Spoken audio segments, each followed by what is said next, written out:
마태복음 26장 36절로 45절의 말씀입니다. 우리 모두가 한 목소리로 같이 읽도록 하겠습니다. 이에 예수께서 제자들과 함께 겟세마네라 하는 곳에 이르러 제자들에게 이르시되 내가 저기 가서 기도할 동안에 너희는 여기 앉아 있으라 하시고 베드로와 세베대의 두 아들을 데리고 가실새 고민하고 슬퍼하사 이에 말씀하시되 내 마음이 심히 고민하여 죽게 되었으니 너희는 여기 머물러 나와 함께 깨어 있으라 하시고 조금 나아가사 얼굴을 땅에 대시고 엎드려 기도하여 가라사대 내 아버지여 만일 할만하시거든 이 잔을 내게서 지나가게 하옵소서. 그러나 나의 원대로 마옵시고 아버지의 원대로 하옵소서 하시고 제자들에게 오사 그 자는 것을 보시고 베드로에게 말씀하시되 너희가 나와 함께 한시 동안도 이렇게 깨어있을 수 없더냐. 시험에 들지 않게 깨어있어 기도하라. 마음에는 원이로되 육신이 약하도다 하시고 다시 두 번째 나아가 기도하여 가라사대 내 아버지여 만일 내가 마시지 않고는 이 잔이 내게서 지나갈 수 없거든 아버지의 원대로 되기를 원하나이다 하시고 다시 오사 보신즉 저희가 자니 이는 저희 눈이 피곤함이더라. 또 저희를 두시고 나아가 세 번째 동일한 말씀으로 기도하신 후 이에 제자들에게 오사 이르시되 이제는 자고 쉬라. 보라 때가 가까웠으니 인자가 죄인의 손에 팔리 우느니라. 아멘. 기도하겠습니다. 하나님, 이 시간 우리가 하나님 말씀을 함께 읽었습니다. 예수님의 사역의 그 마지막 순간의 그 모습을 우리가 성경을 통하여 함께 보았습니다. 계속해서 이 말씀 묵상할 때에 이 시간 우리에게 주시는 하나님의 메시지로 듣게 하여 주옵소서. 우리로 깨닫게 하옵소서. 변화되게 하여 주옵소서. 예수 그리스도의 이름으로 기도하옵나이다. 아멘. 우리가 예수님의 선교적인 삶이라고 하는 그 주제를 가지고 약 3개월 동안 계속 말씀을 묵상해 왔습니다. 오늘이 12번째 시간이고 또한 마지막 시간인데요. 그 지난 주제들을 여러분들과 함께 다시 한번 떠올려 보았으면 합니다. 첫 번째 주제가 무엇이었었나요? 성육신에 대한 주제를 가지고 하나님의 아들이 이 땅에 오심으로부터 그 성교적 삶이 시작되는 그 이야기를 통하여 하나님이 인간이 되셨다고 하는 그 의미를, 그리고 오늘날 제자들에게 그것이 어떤 의미인가 우리가 함께 보았었죠. 이어지는 두 번째 주제는 함께 일하는 동역을 우리가 함께 보았습니다.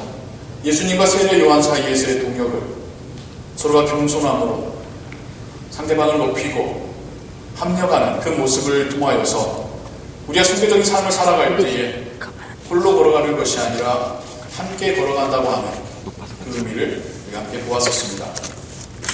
이어진 세 번째 주제는 시험이었습니다. 예수님께서도 사단에게 세 번의 시험을 받으셨었죠.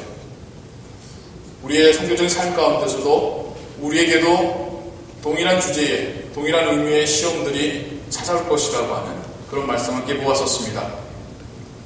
이어지는 네 번째 주제는 이적이었습니다. 하나님께서 이적을 행하시니, 주님께서 이적을 행하시니 오늘날 우리에게 무슨 의미이겠는가?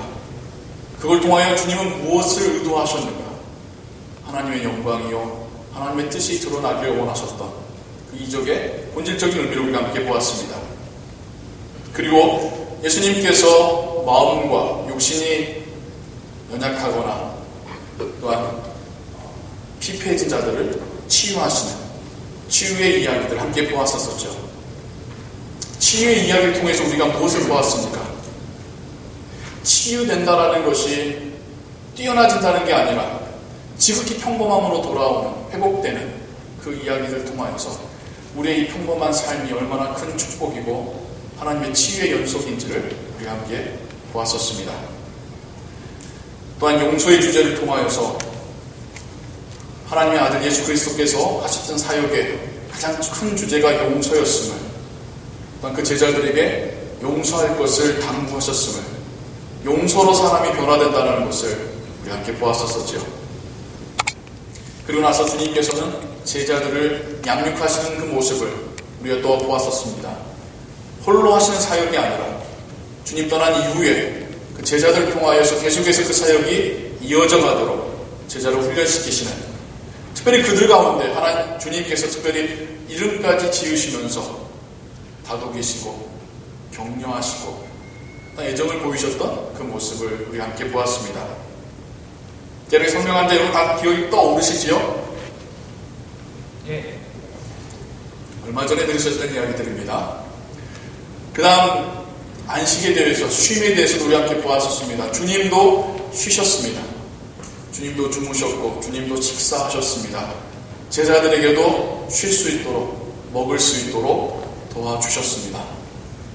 하나님께서 세상을 만드셨을 때에도 안식하셨습니다. 안식을 통하여서 우리의 영혼과 우리의 마음이 쉼을 얻고 다시 회복되는 것만의 문제가 아니라 우리가 살아가는 이유가 뭔지, 내가 지금 걸어가고 있는 방향이 어디인지를 다시 한번 파악하고 그 방향을 다시 한번 설정하는 그런 의미로서의 쉼을 우리가 함께 보았었죠.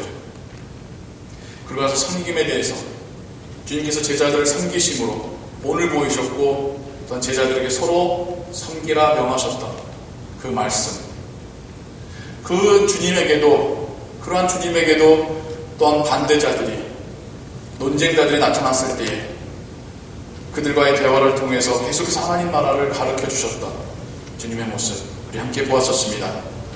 그리고 주님 가신 그 마지막 길에 자기가 가진 모든 것, 가장 귀한 것을 부어드리는 그 여인의 헌신, 그것을 통하여 주님께서 영광으로 받으시고 칭찬하시는 그 모습 우리가 지난주까지 보았었죠. 이제는 그 마지막 주제라고 할 수 있는, 주님께서 이제는 죽음을 앞두시고 십자가를 앞두시고 마지막으로 마무리하시는, 마지막으로 준비하시는 그 모습을 오늘 주제 삼아서 함께 말씀을 상고하길 원합니다. 여러분에게 한 가지 질문을 드리면서 또 오늘 설교를 시작할까 하는데요. 여러분 죽을 준비 되셨습니까? 연세 드신 분들 기분 나빠하지 마십시오. 우리 모두가 해당되는 질문입니다. 나는 죽을 준비가 되었는가? 약간은 러프하고 약간은 직설적인 질문이지만 정말 우리가 이 주제를 생각해 보았었는지, 혹은 아직은 이르다고 생각하진 않았는지 우리가 오늘 함께 묵상해 보기를 원합니다. 예수님께서는 죽음을 준비하셨습니다. 예수님의 선교적인 삶의 한 부분이고요, 제자들에게 보여주셨던 모습이고요, 제자들 또한 복음서의 기록을 통하여서 우리에게 증언하고 있는 바입니다. 첫 번째로 주님은 제자들에게 미리 알리심으로 죽음을 준비하셨습니다. 마태복음 20장 17절부터 19절까지의 말씀인데요. 우리 한번 같이 읽어볼까요? 시작.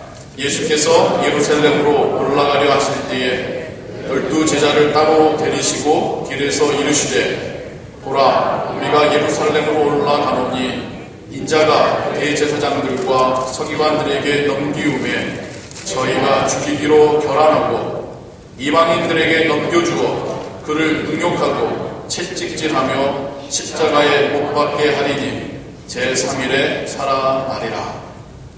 아멘. 예수님께서 자신이 죽임 당하실 것을 제자들에게 미리 알리셨습니다. 심지어 어떤 방식으로 죽게 될 것까지도 말씀하셨습니다. 그럼 여기서 한번 우리가 생각해 봐야 돼요. 왜 그러셨을까? 왜 주님은 그게 무슨 좋은 일이라고, 제자들 그렇지 않아도 용기 없는데 그 용기마저도 없어지게 하려고 왜 예수님은 그 말씀을 하셨을까요? 주님께서 미리 알리셨기 때문에 제자들은 훗날 예수님의 죽음이 우연한 죽음이거나 억울한 죽음만이 아니라 하나님의 계획 안에 있었던 죽음이었음을 깨닫게 됩니다. 미리 알리셨기 때문에 제자들은 하나님 사역 감당할 때에 이와 같이 고난당하고 순교할 수 있음을 배우게 됩니다. 예수님께서는 이 죽음마저도 제자들에게 가르치고 훈련하고 준비시키는 그 주제로 삼으시더라는 겁니다. 둘째로 주님께서는 제자들에게 성령을 보내주실 것을 약속하시면서 죽음을 준비하셨습니다. 요한복음 14장 16절로 18절의 말씀 우리 같이 읽어볼까요? 내가 아버지께 구하겠으니 그가 또 다른 보혜사를 너희에게 주사 영원토록 너희와 함께 있게 하시리니 저희는 진리의 영이라 세상은 능히 저를 받지 못하나니 이는 저를 보지도 못하고 알지도 못함이라. 그러나 너희는 저를 아나니 저는 너희와 함께 거하시며 또 너희 속에 계시겠음이라. 내가 너희를 고아와 같이 버려두지 아니하고 너희에게로 오리라. 아멘. 예수님은 죽음을 준비하시면서 제자들을 염려하셨습니다. 앞으로 그들이 살아갈 날들이, 사역할 그 날들이 결코 편치 않음을 아셨습니다. 그들에게는 지혜도 용기도 너무나도 절실히 필요했습니다. 그래서 주님은 비록 육신이 그들을 떠나가지만 성령을 그들에게 대신 보내주겠노라고 약속하고 계십니다. 이것도 주님께서 죽음을 준비하시는 한 모습이셨습니다. 첫 번째와 두 번째의 주제가 준비가 제자들을 위한 준비였다고 한다면 세 번째 준비는 예수님께서 본인을 위한 준비를 하십니다.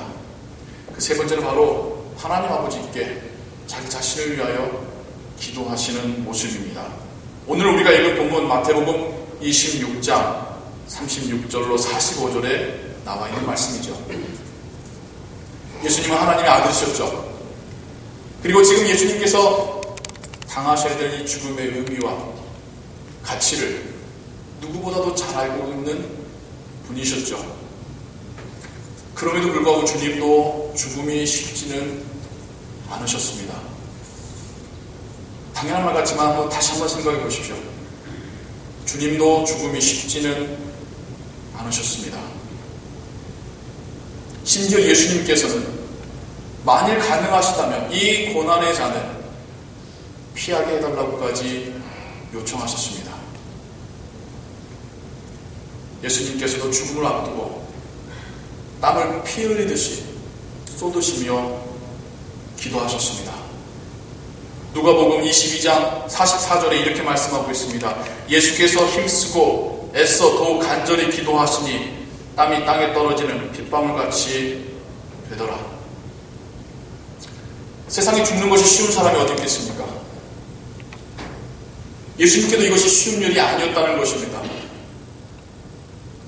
참 이 사실이 우리가 죽음을 생각하며 두려워할 때에 이것이 우리에게 또 위로가 되는 것 같아요. 주님께서도 쉽지 않으셨었구나. 주님께서도 그렇게 간절히 기도하셨었구나.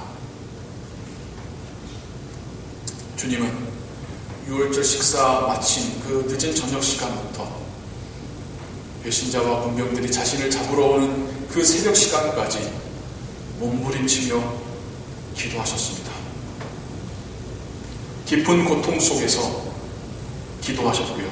하나님 아버지께 모든 것을 쏟아내듯이 기도하셨습니다. 그렇게 자신의 죽음을 준비하셨습니다.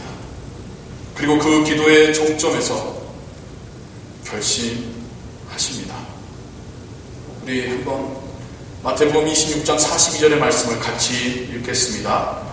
내 아버지여, 만일 내가 마시지 않고는 이 잔이 내게서 지나갈 수 없거든 아버지의 원대로 되기를 원하나이다. 그리고는 자신을 잡으러 오는 군병들과 그 마지막 제자 배신자를 만나러 산을 내려가셨습니다. 예수님께서도 자신의 죽음을 이렇게 힘겹게 준비하셨습니다. 그리고 그렇게 준비하셨기 때문에 십자가의 길을 마지막까지 걸어가실 수 있었던 것입니다. 모든 일에는 마침이 있죠. 그리고 모든 사람에게도 죽음이 정해져 있습니다. 죽지 않을 수 있는 사람은 없어요. 좀 더 오래 산다, 좀 더 빨리 삶을 마친다 뿐이지 모두에게 죽음은 예정되어 있습니다. 그런데 우리는 끝이 나지 않을 것처럼 살고 있습니다. 그러지 않습니까? 물론 미리 준비하는 것이 잘못됐던 건 아닙니다만 여러분, 내년을, 5년 후를, 10년 후를, 심지어 은퇴한 이후를, 은퇴하신 분은 좀 더 훗날을 준비하고 계획하고 있지 않습니까? 우리의 준비와 계획 속에는 끝은 별로 없습니다. 그러다가 그 끝을 준비할 시간과 기회를 놓치곤 합니다.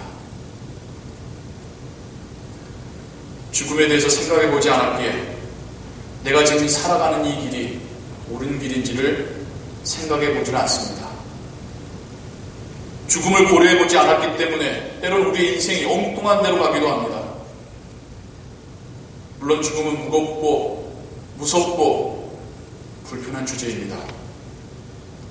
하지만 그리스도를 묵상하면서 우리가 꼭 한 번은 같이 고민해 보아야 될 주제입니다.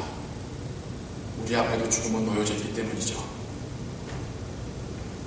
오늘 우리는 주님께서 죽음을 준비하시는 모습을 함께 읽고 묵상하고 있습니다. 주님의 그 모습에서 우리가 어떤 것을 깨닫기를 하나님은 원하실까요?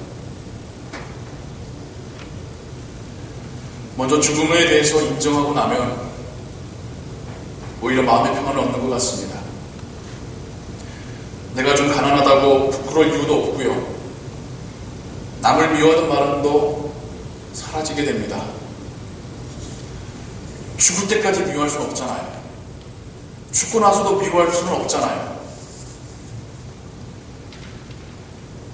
이 모든 일은 끝이 있다는 것을 깨닫게 된다면 남에게 받았던 상처도 더 이상 별것 아닌 것을 깨닫게 됩니다. 다음으로 죽음에 대해서 묵상할 때야 비로소 우리가 얻게 되는 지혜가 있는 것 같습니다. 이제까지 붙잡으려고 애썼던 그것들이 실상은 그리 중요하지 않았구나라는 것을 그때 돼서야 깨닫곤 합니다. 자신이 살아왔던 삶에 대하여서 평가를 해보게 되죠. 그리고 그동안 누렸던 행복들이 얼마나 소중했던 것인지를 깨닫게 됩니다. 뿐만 아니라 얼마 남았는지 모르지만 그 시간 동안에 해야 할 일이 무엇인지를 발견하게 됩니다.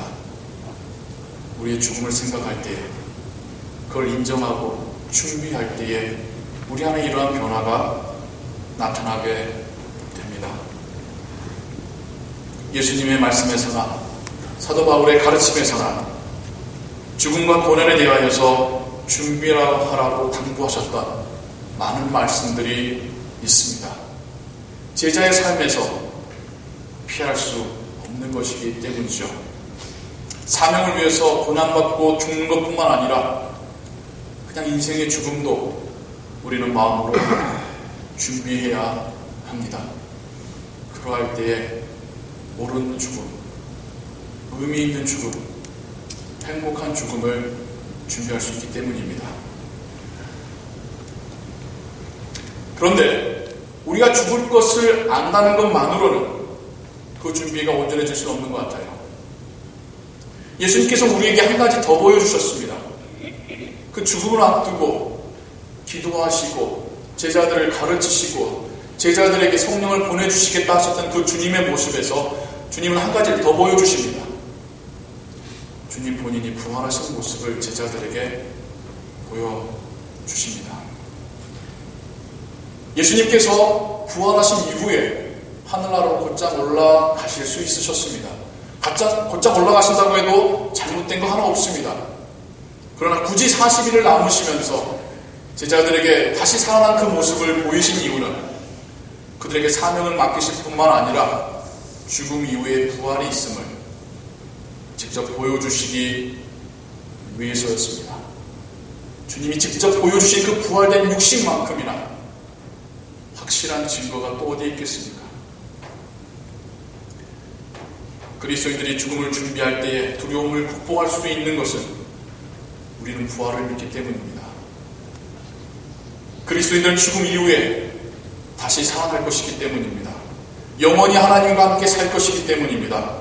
더 이상의 아픔과 고난이 없는 삶을 살 것을 믿기에 일단 우리는 죽음을, 그 두려움을 이겨낼 수 있는 것입니다. 그리스도인에게 죽음은 마지막이면서 동시에 새로운 시작입니다. 우리가 서로 다시 만날 것입니다. 여러분 상상해 보세요. 하나님 나라에서 한 번쯤은 우리 다시 만난다니까요. 이것을 믿는 사람은 죽음만 묵상하는 것이 아니라 그 다음에 영생도 함께 묵상하게 되죠. 그러기에 죽음만 준비하는 것이 아니라 영원한 삶도 같이 준비하게 되는 것이죠. 죽음에 맞추어져서 내가 준비하는 것이 아니라 죽음 위에 삶에 맞추어서 준비하게 되는 것이죠. 영생으로 이어질 삶을 믿는 사람은 이 땅에서의 삶이 이미 그 영생의 삶으로 이어지도록 살아가게 되는 것입니다. 이 땅에서의 삶의 모습이 하나님 나라에서의 삶의 모습과 닮아가면서 살아가게 되는 것입니다. 이 땅에서의 기쁨이 아니라 하나님 나라에서의 기쁨을 사모하며 살아가게 되는 것입니다. 하나님 나라에서 용서 못할 게 있겠습니까? 그렇다고 한다면 이미 이 땅에서도 용서하게 되겠죠. 하나님 나라에서 욕심 부리며 살겠습니까? 같이 나누며 살겠죠. 그걸 믿는다면 이미 이 땅에서부터도 베풀며 살아가게 될 겁니다. 하나님 나라에서 얼마나 서로를 사랑하며 살겠습니까? 그게 믿어진다면 이미 이 땅에서부터도 사랑하며 살게 될 것입니다. 하나님 나라에서 가장 큰 기쁨을, 가장 영광스러운 순간을 요한계시록은 하나님을 예배하는 순간으로 묘사하고 있습니다. 그럼 이 땅에서부터도 예배를 사모하며 살아가게 되겠죠. 우리의 죽음과 죽음 이후의 영생을 묵상한다면, 그걸 믿는다면, 그걸 준비한다면 분명 우리의 삶 가운데 변화가 일어날 수밖에 없겠죠. 설교를 시작하며 드렸던 질문 다시 한번 떠올려 보십시오. 우리는 죽을 준비가 되었을까요? 정말 우리의 삶을 평가하고 정리하고 얼마 남지 않은 삶을, 시간을 어떻게 살 것인가를 고민하고 이 땅의 삶의 모습이 아니라 하나님 나라에서 삶의 모습으로 지금부터 살아갈 그 준비가 되었나요? 우리는 주님의 기도에서부터 배워야 합니다. 나의 뜻이 아닌 하나님 아버지의 뜻이 우리의 삶 속에서 이루어지기를 기도해야 합니다.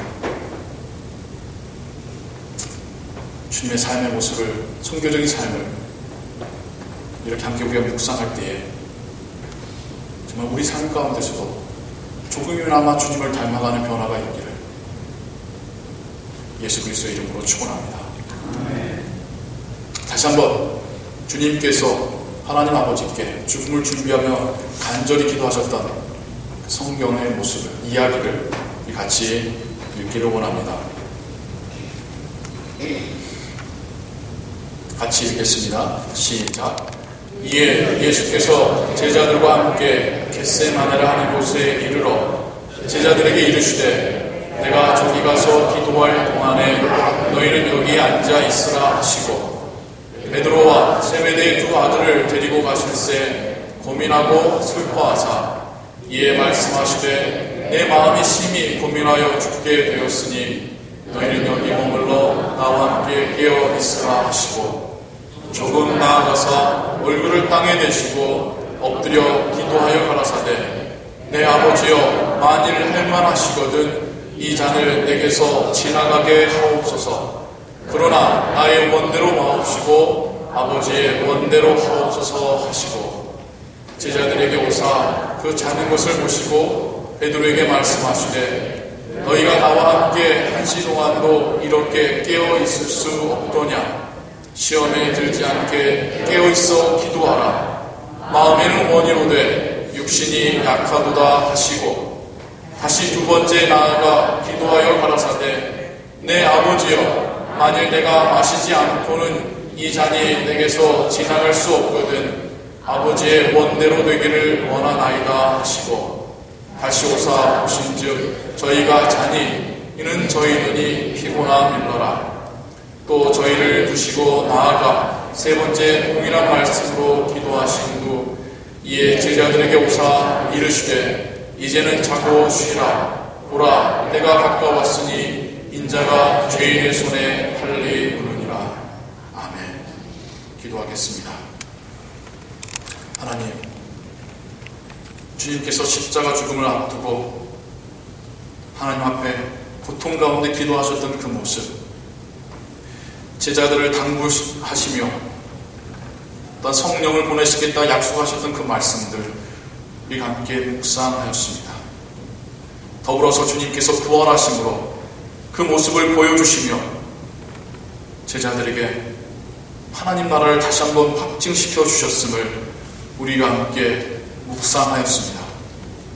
하나님, 우리가 어느 순간 이 세상의 법칙과 이 세상의 흐름대로 이 세상이 추구하는 것을 같이 추구하며 살고 있지는 않는지요.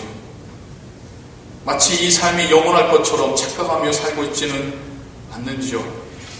우리에게 남겨진 시간이 얼마인지 알 수 없는 우리의 삶입니다. 우리도 주님과 같이 이 모든 일을 준비하며 살게 하여 주옵소서. 우리의 삶의 마지막도 준비하게 하실 뿐만 아니라 하나님 나라의 영원한 삶도 믿고 바라보게 하여 주옵소서. 이 땅에서의 삶의 모습이 하나님 나라에서의 삶의 모습을 먼저 닮아가게 하여 주옵소서. 사랑하고 용서하고 베풀며 살게 하여 주옵소서. 예수 그리스도의 이름으로 기도하옵나이다.